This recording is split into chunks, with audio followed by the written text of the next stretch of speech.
Welcome home. We're getting a divorce. The divorce papers are inside.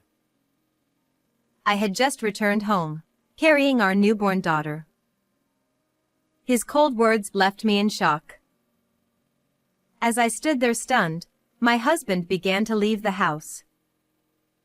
Snapping back to reality, I grabbed his arm in desperation and demanded an explanation. What do you mean? Divorce? You need to explain this to me. It's simple. I just don't love you anymore. I was utterly devastated by his words. Was I the only one who had been excited about starting our new life as a family of 3? Without even looking at our child, he picked up his large bag and left. I am Harper, a 35-year-old housewife.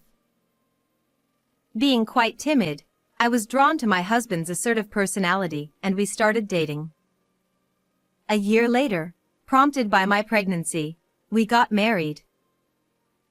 When I finally heard the sound of a baby crying, I was overjoyed to meet my 3,000-gram little angel. She was a very healthy and adorable baby girl. After sending him a photo of our daughter via email, I called him. To my disbelief, he said, What's this? "Excuse me?" She's not cute. She looks like a monkey. "What are you talking about?" "She's your daughter." After that, my husband stopped contacting me, and no matter how many times I called, he never answered. I was in complete shock and couldn't understand why he would say such things about our child. Looking back, he had never shown much interest in the baby growing inside me, always seeming somewhat distracted. I had always felt uneasy about his indifference, but I was too overwhelmed by severe morning sickness to confront his aloof behavior. During my hospital stay after giving birth, my husband never showed up, and my anxiety grew even more. If he meets our baby, Tim will surely change. I kept repeating this mantra to myself, trying to believe it. But my wish never came true. He abandoned me and our newborn daughter. What do I do now? I have no one to turn to, I thought. I had no parents, and the only family I had were my in-laws. My father-in-law was a quiet and kind man, but my mother-in-law was harsh, and I honestly found her difficult to deal with.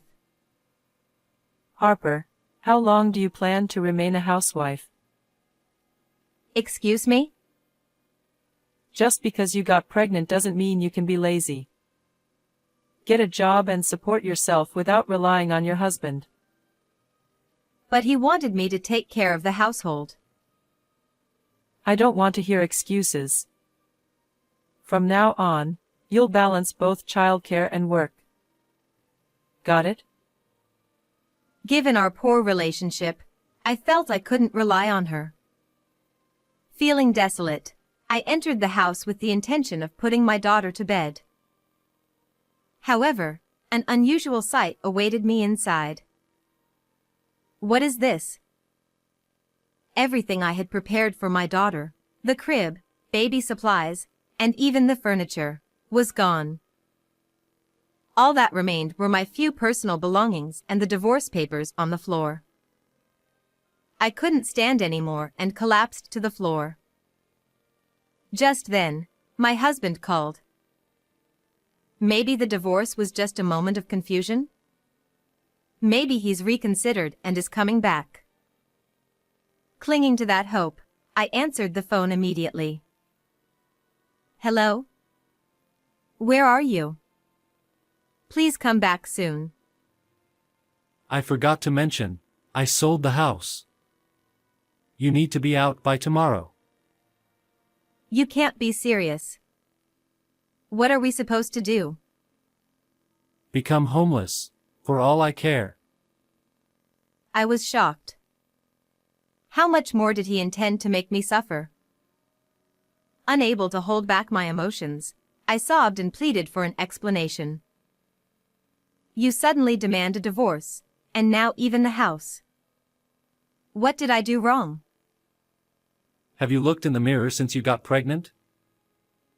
What do you mean?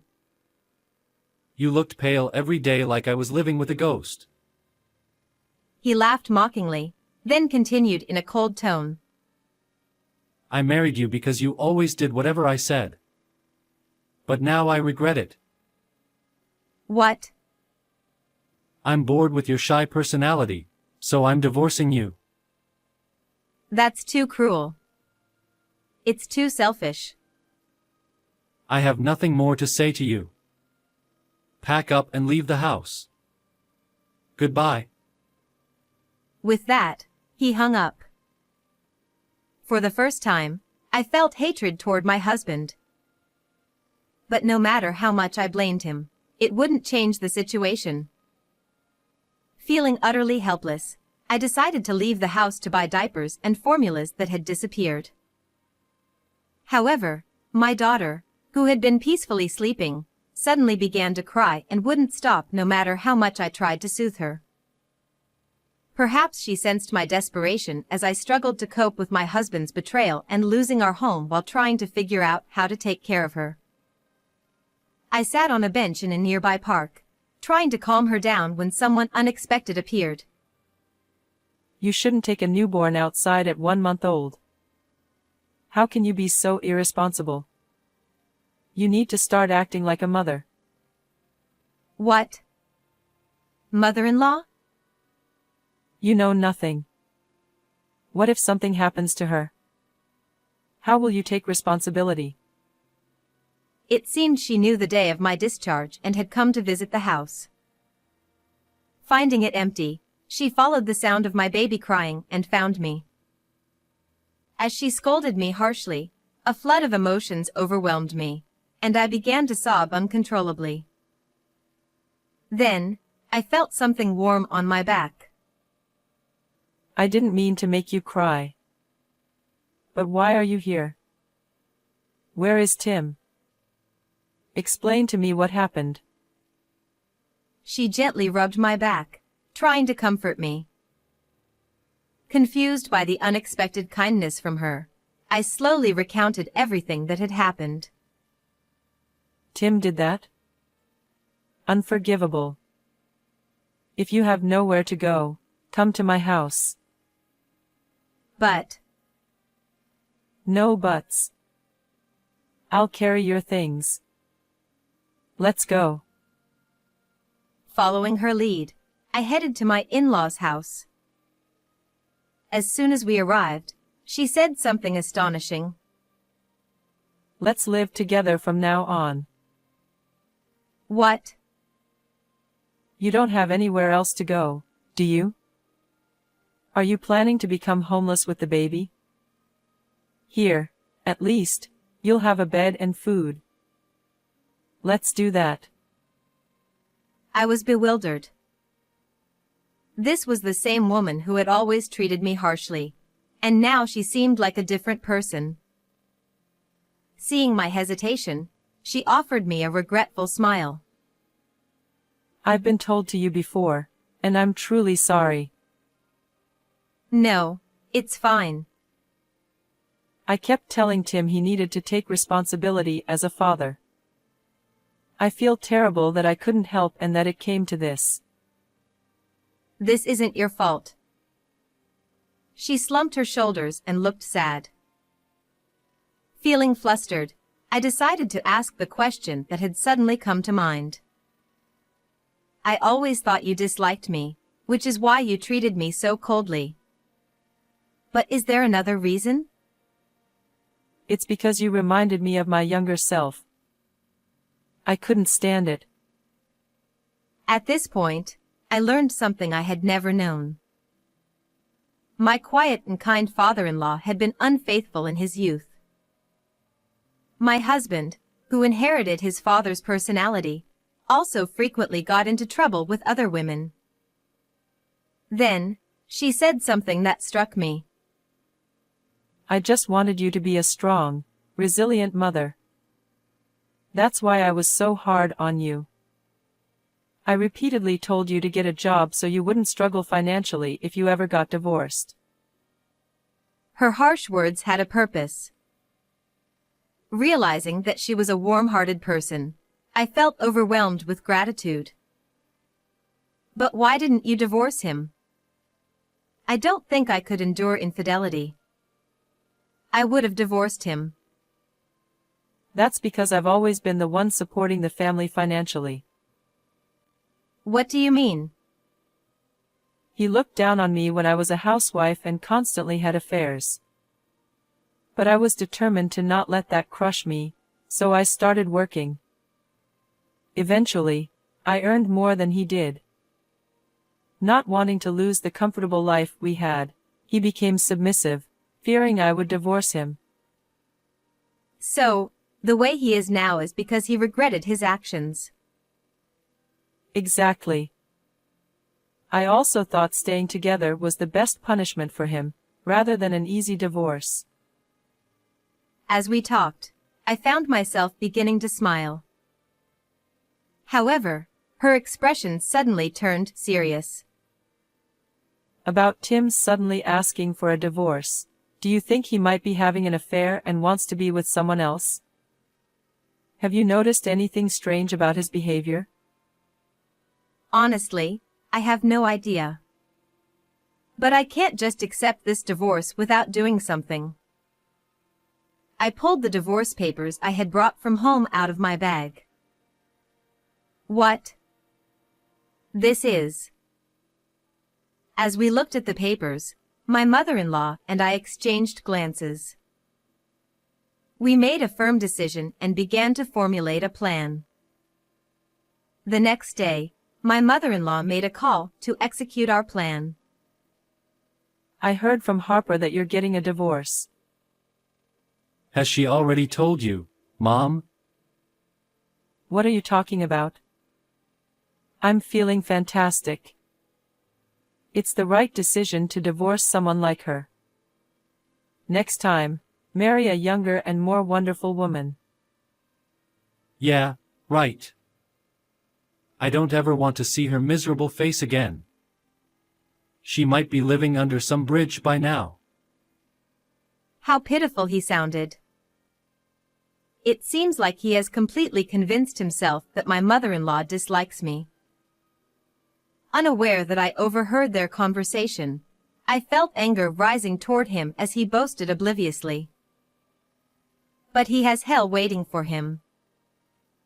Actually, I want to introduce someone to you. Oh, has the next remarriage partner already been found? Well, yeah. That's wonderful news. We need to prepare a celebration for the two of you.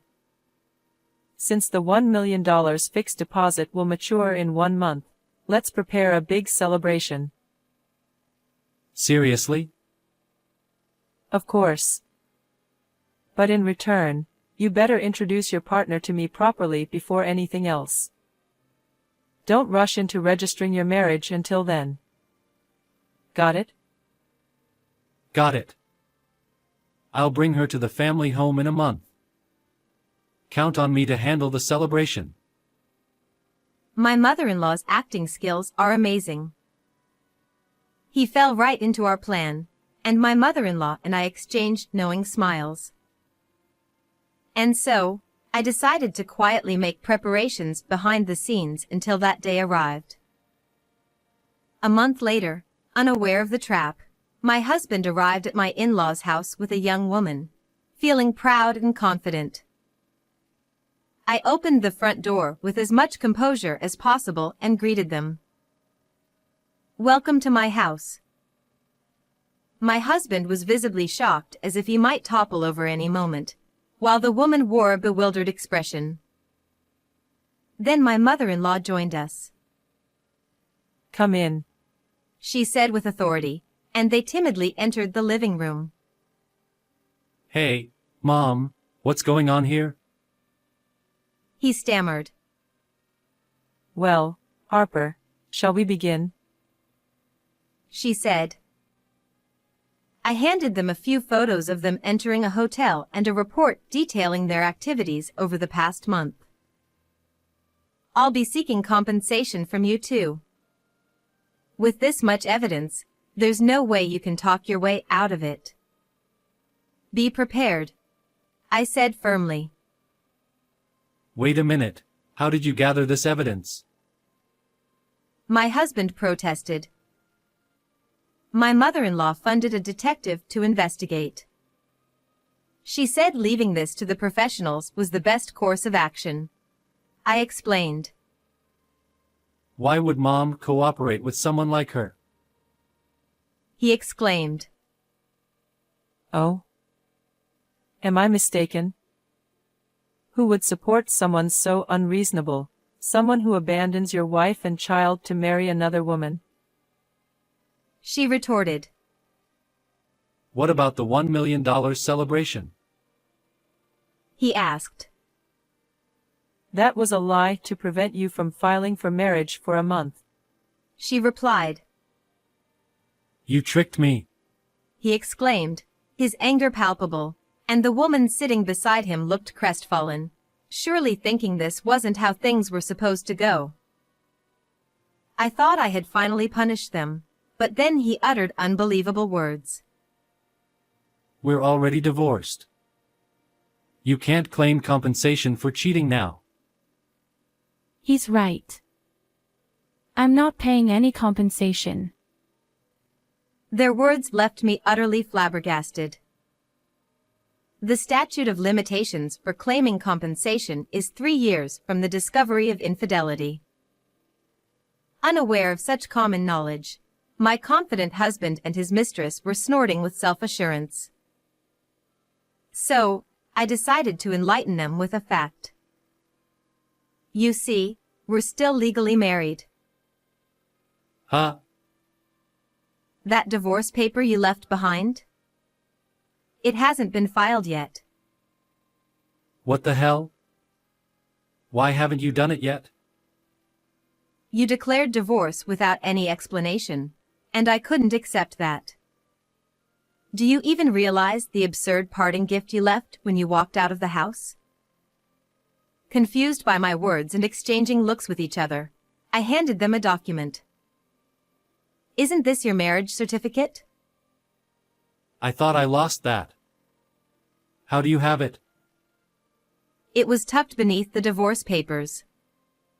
Leaving something like this behind, you're absent-minded, aren't you? Yes. The papers I thrust at them were the completed marriage registration forms of the two of them. On the day I found these, my mother-in-law and I realized that he intended to marry his mistress. So, instead of divorcing immediately, we decided to gather evidence to prove his infidelity while our marriage technically continued. I'll never forgive you for abandoning your family. And you, Noah, won't escape either. You'll pay the compensation properly. As I declared this, his face rapidly drained of color. However, the woman seemed oddly triumphant. Well, that's a relief. If you're divorcing him, it's fine with me. Excuse me? Because, you know, he is wealthy. He can pay any amount of compensation. Right? Isn't that so? Listening to her words, I finally understood his discomfort. He certainly isn't a high earner. Yet, when he appeared after a month, he was decked out in designer labels from head to toe. Surely, he had lied to this woman, claiming to be rich. And to cater to his mistress, he must have sold furniture, baby supplies, and even our house. So, I decided to enlighten the smug woman.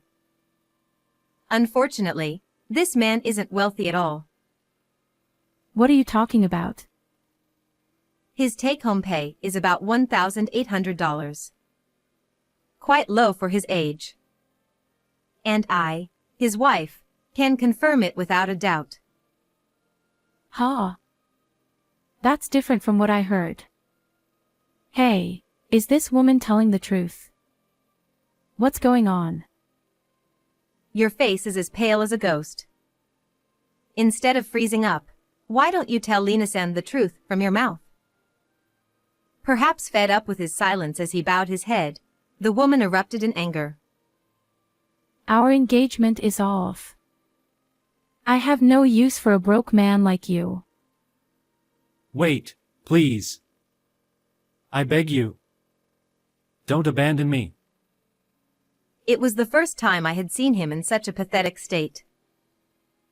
As soon as the woman announced the cancellation of the engagement, he began crying and pleading for forgiveness. Seeing him like that, I grew increasingly angry and shouted, interrupting their conversation. For heaven's sake, enough. If you want to argue, do it outside. Get out of here right now. Startled by the sudden outburst, the two fell silent. Then, my mother-in-law, who had been silent all along, finally spoke up. Tim, you're no longer my son. Mom, what do you mean? I mean I'm disowning you. Leave with that woman immediately. Never show your faces in front of us again. Understand? The two froze in fear at the fierce expressions on our faces. I thrust the prepared agreement in front of them, making them promise to pay compensation and my husband to pay child support. They left the house as if fleeing. That same day, I submitted the divorce papers, putting an end to my marriage with my husband. Later, as expected, my ex-husband and the woman broke up. Moreover, he had resorted to loan sharks to maintain the facade of being wealthy. He was fired from his job due to collection calls reaching the company, and he ended up working day labor while paying $2 million in compensation and $300 a month in child support. Naturally, he also demanded $1.5 million in compensation from his mistress. I heard she resorted to the streets to pay him off. On the other hand, I have built a very good relationship with my mother-in-law, whom I once felt awkward around. After the divorce, with my family gone, she suggested, Let's live together. and I decided to take advantage of her kindness. Starting a job and struggling to balance work with childcare, I feel like I'm gradually changing. This is probably because I've become a mother and have someone to protect, and because I've been watching her closely. With my beloved daughter and my in-laws whom I want to cherish for life, I want to continue spending peaceful days. How did you find this story? Don't forget to subscribe to the channel. Well then, let's meet in the next video.